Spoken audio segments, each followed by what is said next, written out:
All right, y'all. This HighTimez reviews. We'll be back with another one. We just gonna touch on some sports stuff right quick.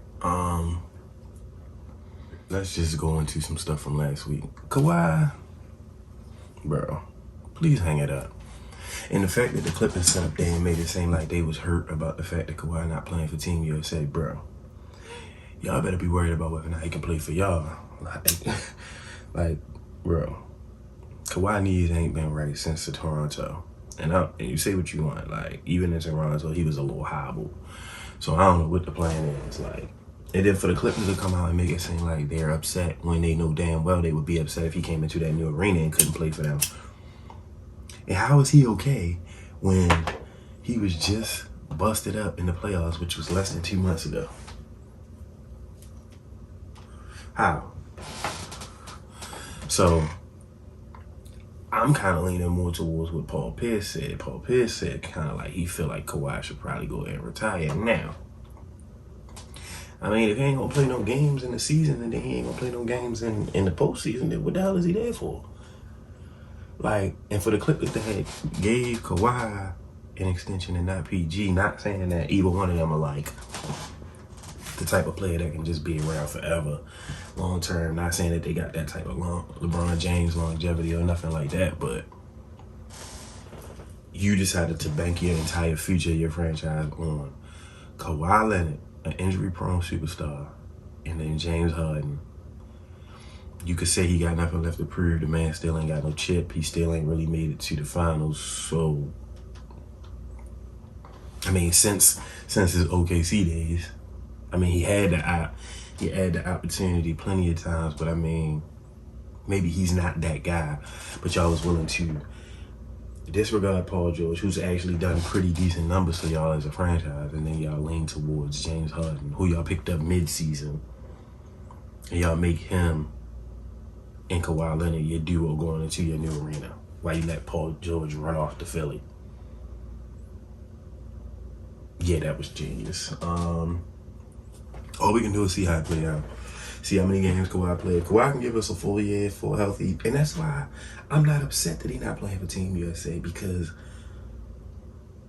he needs that time too. Like, bro, give us a full healthy year, and then come talk to us about Team USA. Like, granted, it's every 4 years. If he play and put up the way he's supposed to put up the next 4 years, then maybe he'll be there in 28 when it comes to LA.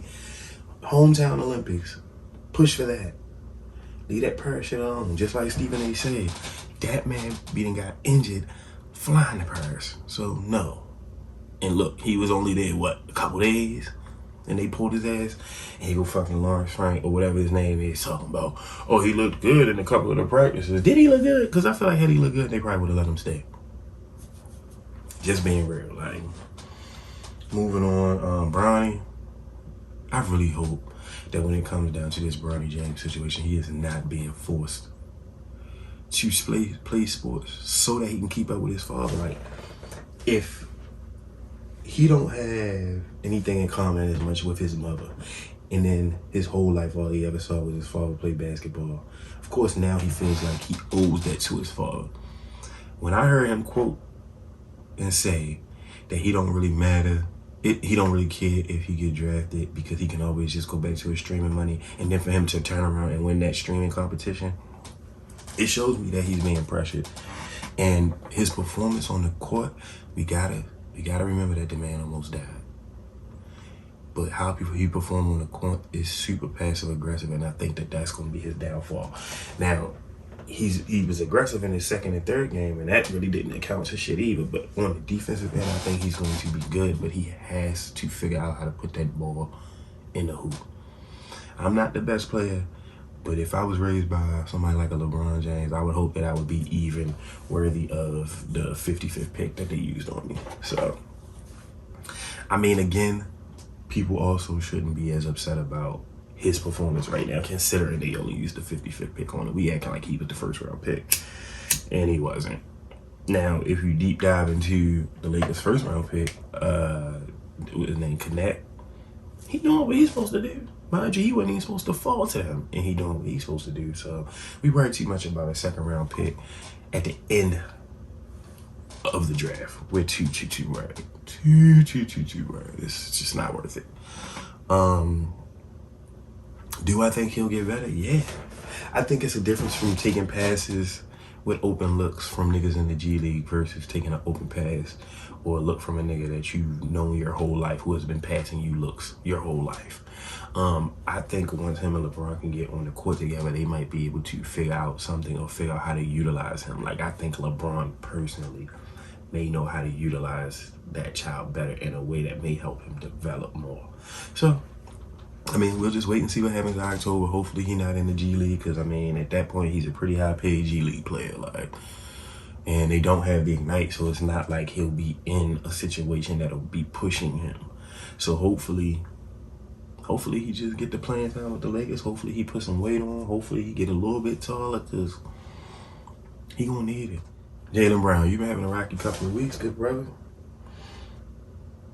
Now, you and I both know why you're not on the USA team. We don't even need to, like, try to act like we don't know what's going on, or act like we're confused about why you're not there. It would literally be almost the exact same reason why Kyrie is not there. And you don't hear Kyrie asking why he's snubbed, because I feel like at the end of the day, Kyrie is very much a person of, if you don't want me there, I ain't gonna be there. So, you know, for Jaylen to know that he snubbed Nike on a shoe deal, was running around with Nikes with no check on them for like damn near the whole season, what made him think that they were gonna pick him? Bro, they tend to lean way more towards more of their people than the outside shoe companies. Hence why, when it came time to replace Khawi, who was a New Balance athlete, they chose to take Derek White, who was a Nike athlete. Now, when you look around at that squad, do you feel like Derek White deserves to be on that squad over Jaylen, who was your finals MVP? I don't know. Last year we was just saying the man was overpaid. What do you do besides just let it be? I mean, do it put Jason Tatum in a weird situation? Yes, because they continue to feel like they need to ask him questions about Brown. Now, it's funny that Jason Kidd came out during the playoffs and tried to stir the pot with that team, saying that there was some type of internal beef. Now, it might be. But now that everybody got their extensions, hopefully it wasn't like a money jealousy thing, so everybody should be good. Everybody's locked in.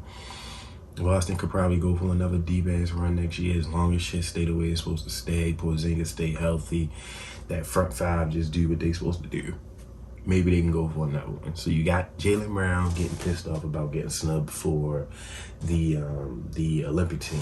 Now, I woke up yesterday morning and saw a clip of him sitting courtside with an old girl that used to play for this guy. I'm guessing that's either his girlfriend or his prop girl for the moment. The pretty light-skinned joint. And then Angel Reese, you know. So you see this video on Instagram floating around where it appears that you can't hear them, but you see them mouthing certain things courtside at the game yesterday. Now you see Jaylen Brown supposedly say that he feels as though Bronny isn't a pro. And then you see the young lady friend of his say that, oh, he's probably going to be in the G League for sure. And I think they're looking to Angel Reese for like one more piece of confirmation. And I'm not sure if she was going to put herself in that, because she appears to know that cameras be on you all the time, especially if you're a thriving athlete front row at a game that's going to be overly publicized because of who's playing in it. You thought it was a good idea to sit front row and say that you don't think that that man's son is a star or even pro level. Now, I don't know if Jaylen could have ever came out and been like, oh, I didn't say it, or that's not what happened, because he made a rebuttal to it after facing a little bit of backlash. Here's the thing. There's no audio. You are allowing the internet to lip read and say what that man said about that man's son. Now, do he have room to talk? I mean, it's people still out here that says that he's overpaid, that he doesn't have a left hand. And, you know, it's hard to disregard what he says because, again, he is a superstar in the NBA, and he did just sign a max contract with the with the Celtics for $315 million, and he did just win Finals MVP. But I think it's a situation where he might just be like overly feeling himself. I mean, granted, you took the Finals MVP from the player that everybody would probably say that is better than you, or had probably been saying is better than you the entire time you've been there. Shit, considering that there was a few years ago when he was on a trade block for the Celtics, all that in the third, I don't feel like he should be judging someone as harshly, considering how harshly he was judged. Now, as far as the girlfriend goes, baby, wasn't you just waived? Just because you hang with Angel Reese don't mean we forgot that you were waived, and that in almost 30 games in the NBA, you only averaged 1 point. So I want to say that technically, you and Bronny very well might be the same person. How about that? Did we think about that? No, I'm sure we didn't.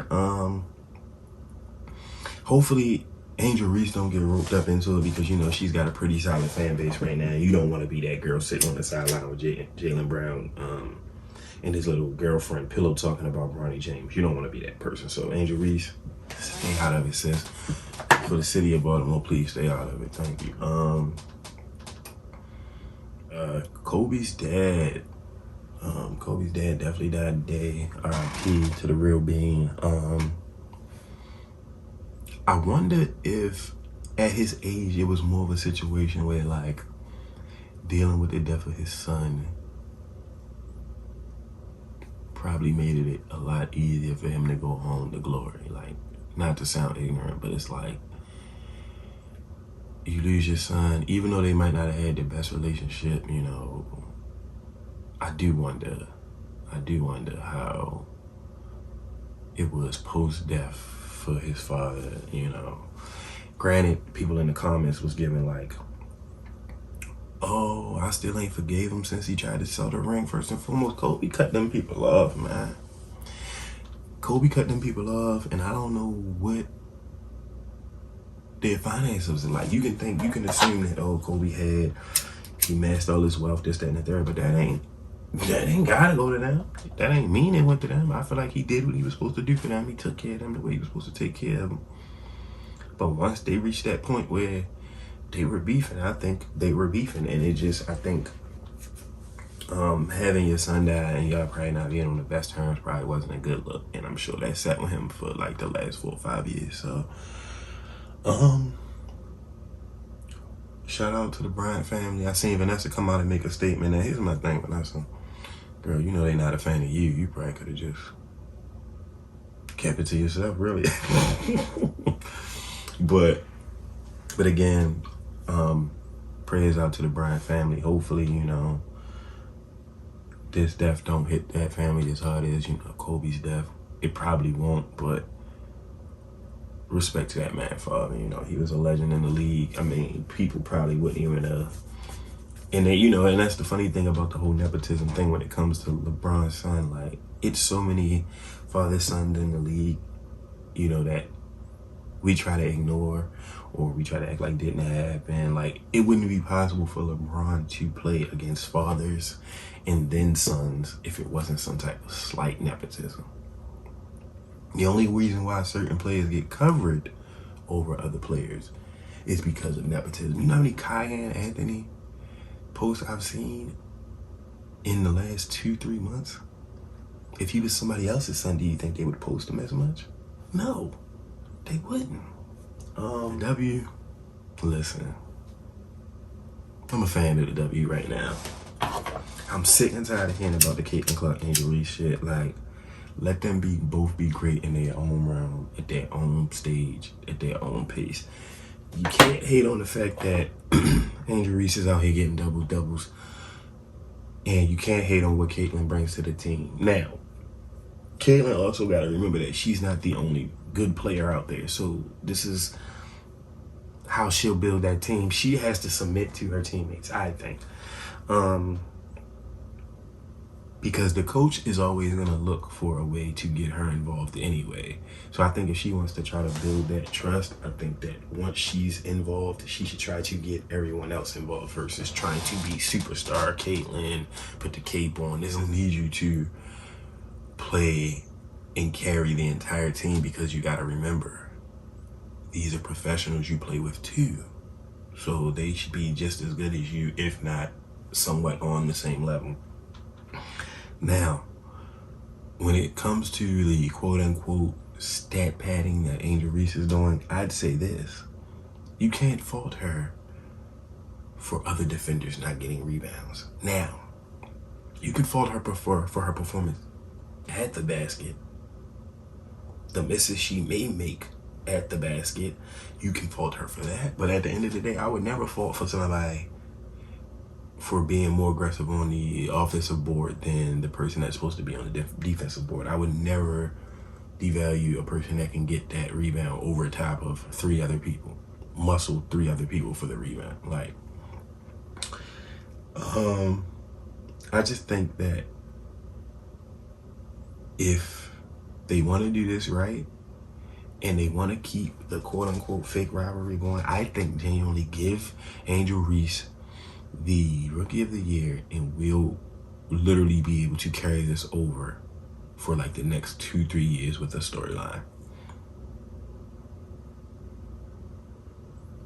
But I think genuinely, if you give Caitlyn Clark that Rookie of the Year this year, based on the fact that the numbers are almost slightly the same, and I could see if one was shooting better than the other, and they're both like shooting fucking horribly.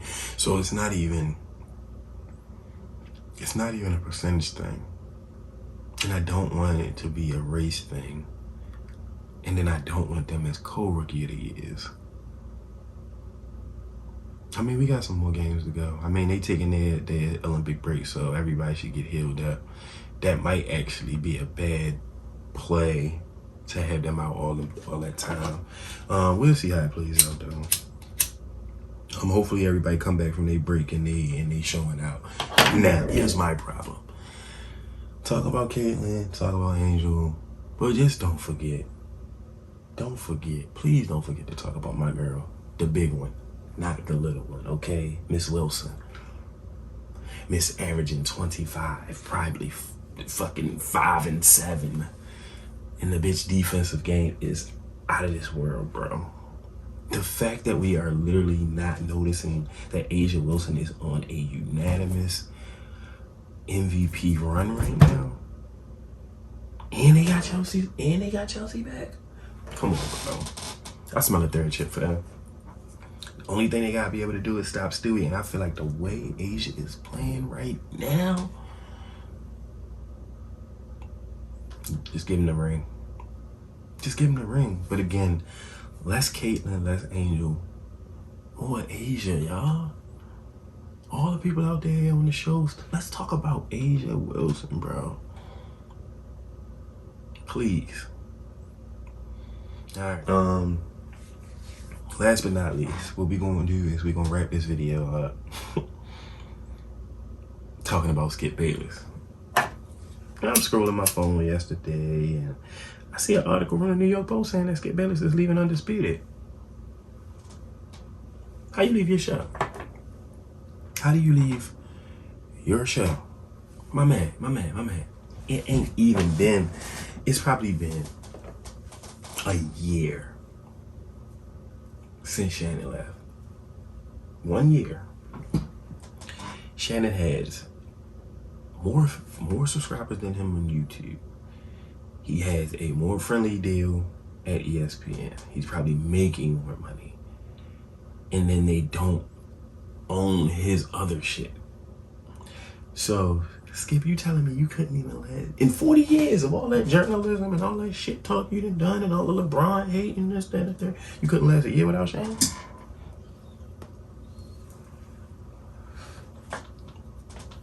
I don't know, bro.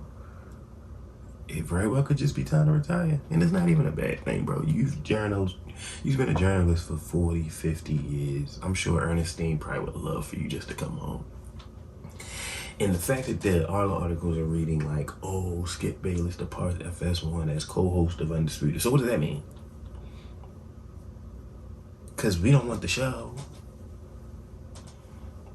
I'll just take more Colin Cowherd. Like, I love it. Like, but Skip, if he leaves, we don't need to keep the show. We don't. I think he was too big. Like, he was getting too big for his britches. And it's like, I remember how Shannon was when he came into that show. He was getting real timid, shit like that. It wasn't his show. But over time, that shit became Shannon's show. And this right here is a testament to the fact that Shannon carried that show. If you look at the ratings, they are down probably like 100,000, maybe 150,000 plus compared to when Shannon is on ESPN. Colin Cowherd, who I love, like I said, is bringing in bigger numbers to them, and he is the follow-up to Undisputed. So what's the plan? Because I feel like FS1, I don't know, I want to say this was probably the last year of his deal anyway, because he had signed that extension a few years back, and this very well could have been the last year of his deal anyway, so. But Skip, I see, if you think that the network didn't notice how you technically took every opportunity you could get to take a shot at Shannon, damn near push Shannon out the show, and then your karma came back instantly. That man had one of the biggest interviews of 24 on his channel that has over 1 million plus subscribers compared to your page, which, let me just look, because I don't wanna sit here and quote numbers and then be wrong. So let's just see what his subscriber count is and compare it to him. 160,000 subscribers to Shannon's 1 million plus. Skip, you're done. And honestly, it's also reports coming out saying that the network fired him. I can see that too. They like, we trusted you. We trusted you enough to bring in a co-host that would drive the network, drive the channel. I know for years straight, I was not watching First Take and I was watching Undisputed because I love the banter between Shannon and Skip. And then it got to a point where Skip, I feel like, could see Shannon's growth right in front of him and it was eating him up.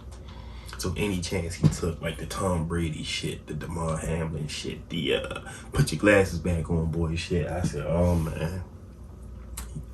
All of this writing on the wall. You could see all of it happening. You could see all of it coming. Not surprised. Skip, you tried. You tried, Skip.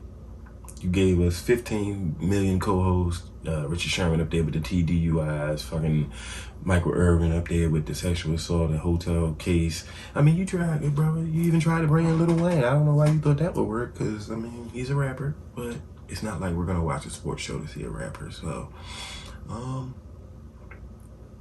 Skip, this one is on you. And if Ernestine is pissed, you should just go ahead and take a little bit of accountability and say that you put your foot in your fucking mouth. Yeah, so that's all I had, y'all. I literally just woke up in the middle of the night and was like, shit, I was supposed to shoot this earlier. So, High Time Reviews, more so of a sports edition. Make sure y'all like, comment, and subscribe. I'm going back to bed, y'all. I'm out of here.